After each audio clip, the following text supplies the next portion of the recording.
Proclamação do Evangelho de Jesus Cristo segundo João. Glória a vós, Senhor. Naquele tempo, disse Jesus a Nicodemos: vós deveis nascer do alto. O vento sopra onde quer, e tu podes ouvir o seu ruído, mas não sabes de onde vem, nem para onde vai. Assim acontece a todo aquele que nasceu do Espírito. Nicodemos perguntou: como é que isso pode acontecer? Respondeu-lhe Jesus: tu és mestre em Israel, mas não sabes estas coisas? Em verdade te digo, nós falamos daquilo que sabemos e damos testemunho daquilo que temos visto, mas vós não aceitais o nosso testemunho. Se não acreditais quando vos falo das coisas da terra, como acreditareis se vos falar das coisas do céu? E ninguém subiu ao céu, a não ser aquele que desceu do céu, o Filho do Homem. Do mesmo modo como Moisés levantou a serpente no deserto, assim é necessário que o Filho do Homem seja levantado, para que todo que nele crerem tenham a vida eterna.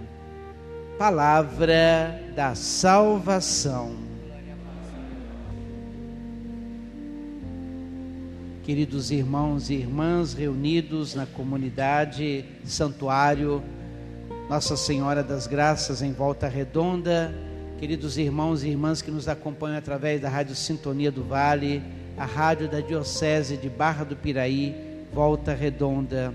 Nos encontramos nesse tempo tão especial de graça e salvação, o período da Páscoa, que nos levará até o seu ponto alto, a festa de Pentecostes.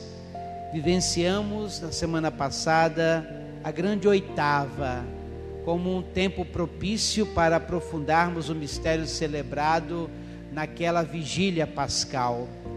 E começamos essa segunda semana do tempo da Páscoa com a belíssima narrativa do encontro de Jesus com Nicodemos, no capítulo 3 do Evangelho de João.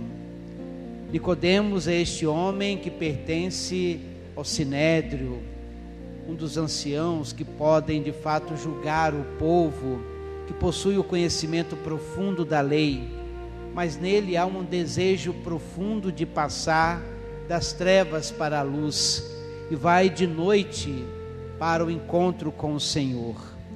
E essa passagem é, por assim dizer, a nossa própria realidade de vida permanente, passar das trevas para a luz, conhecer verdadeiramente aquele que é o caminho, a verdade e a vida, Cristo Jesus. Jesus propõe a este homem, como também nos propõe sempre, o nascer do alto, o nascer do Espírito, o nascer a partir do hálito, do ânimo, do sopro novo do amor que ele mesmo revela no mistério da sua paixão, morte e ressurreição. Aliás, o capítulo 3 do Evangelho de João contém, podemos assim afirmar, aquele querigma da comunidade joanina. Aqui vemos, na verdade, a dinâmica do nosso próprio batismo, quando o Senhor nos fez nascer de novo, nascer do alto, nascer no seu Espírito, passarmos das trevas para a luz. O vento sopra onde quer, diz o Senhor, e tu podes ouvir o seu ruído, mas não sabes de onde vem nem para onde vai. Assim acontece com todo aquele que nasceu do Espírito. Não é simplesmente se apegar a uma lei, não é simplesmente se apegar a ritos, não é simplesmente conformar a vida àquilo que já possui, entre aspas, como segurança. É preciso reconhecer que o Deus anunciado plenamente por Jesus é o Deus que traz sempre novidade, é o Deus da novidade, é o Deus da criatividade, é o Deus criador, redentor, é o Deus santificador.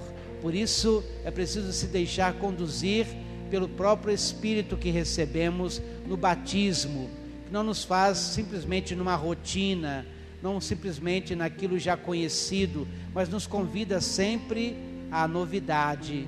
O Espírito é novidade de amor. Por isso Jesus convida Nicodemos e a cada um de nós também hoje a nascer do alto. Como isso pode acontecer? E aí Jesus vai dizer como é que ele ainda precisa aprender.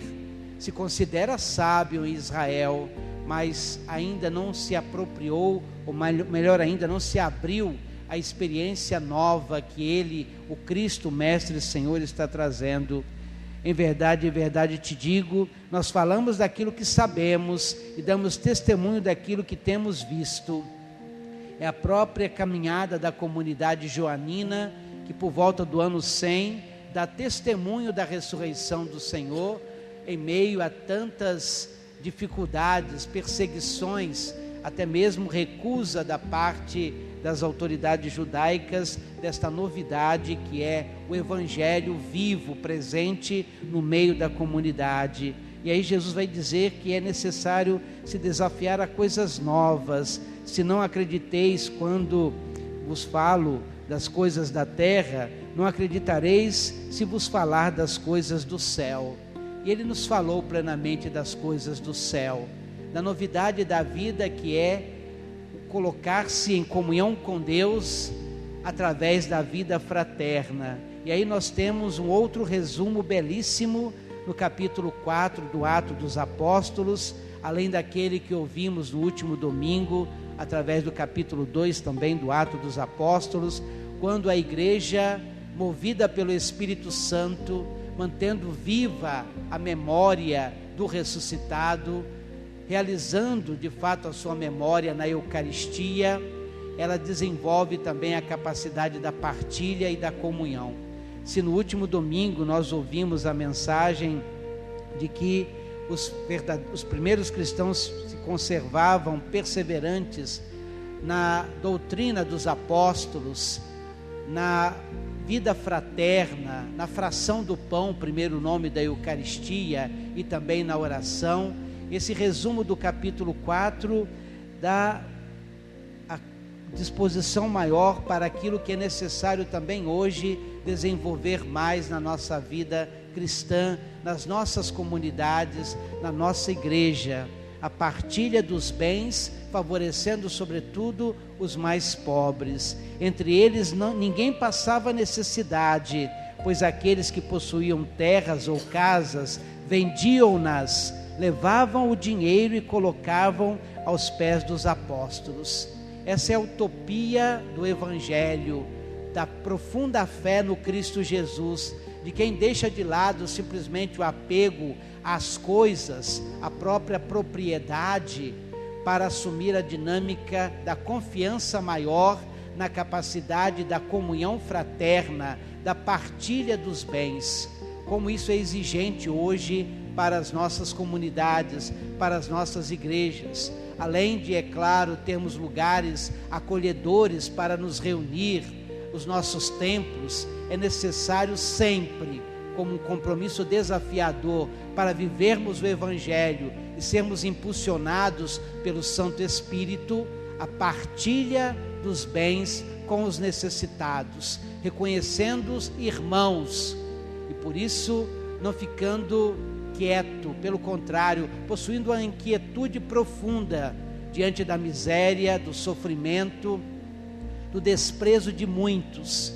Não é possível revestir nossas igrejas com, enfim, enfeites maravilhosos se nós esquecemos dos pobres, se não assumimos a partilha dos bens, conforme o texto claramente diz, e colocavam aos pés dos apóstolos, depois era distribuído conforme a necessidade de cada um. Era algo muito mais do que simplesmente dividir igualmente, era reconhecer que alguns precisavam de mais, sobretudo aqueles mais despojados, mais deixados de lado, os excluídos. Essa é a dinâmica do Evangelho, no mundo onde o capital, o mundo onde a acumulação parece ser aquilo que é a idolatria de muitos. Essa verdade do Novo Testamento, essa verdade do Atos dos Apóstolos e aquilo que nos fala o Evangelho de hoje nos incomoda e nos propõe essa disposição para a partilha, para a comunhão. Se não somos capazes de uma sensibilidade em favor dos mais pobres, o Evangelho ainda não penetrou suficientemente em nossos corações e não estamos movidos verdadeiramente pelo Espírito Santo. José, chamado pelos apóstolos de Barnabé, alguém que recebe um apelido, consolação, o filho da consolação, alguém que vai pelo encontro com o Senhor Jesus, pela efusão do Santo Espírito, sendo um grande consolador dos outros, e por isso, possuindo um campo, o vende para depositar o dinheiro aos pés dos apóstolos. Alguém que está preocupado com o bem, com a necessidade de consolar aqueles que nada têm, para revelar assim a essência do Evangelho. A Conferência Nacional dos Bispos do Brasil, através da sua dimensão socio-transformadora, nos convida agora nesse tempo pascal a um olhar atento àqueles que são sem tetos, aqueles que vivem em moradias precárias, para que as nossas comunidades, as nossas paróquias possam ajudar aqueles que vivem em situações tão precárias a encontrar alento, a encontrar vida mais digna. O desafio, e peçamos ao Senhor essa graça, de que em cada paróquia, pelo menos uma família, seja beneficiada com a solidariedade dos cristãos para superar uma realidade de indigência, um lar em precariedade, para que possam encontrar, repito, alegria e ânimo. Isso é verdadeiro Evangelho, é verdadeira moção, é verdadeira efusão do Espírito Santo. Batizar-se, de fato, ou se deixar batizar sempre mais pela presença de Deus, vivenciar o batismo no Espírito, é verdadeiramente partilhar os bens com os pobres. Se a isso não alcançamos verdadeiramente, é porque nos falta mais escuta da palavra. O Evangelho nos mostra claro que o encontro com o ressuscitado passa pela escuta, mais do que pela visão. Muitas vezes se busca milagres pessoais, não se desenvolve o grande milagre que começa na escuta da palavra e que nos propõe a partilha com aqueles que são os mais pobres. Peçamos a graça da verdadeira conversão nesse tempo pascal. Louvado seja nosso Senhor Jesus Cristo.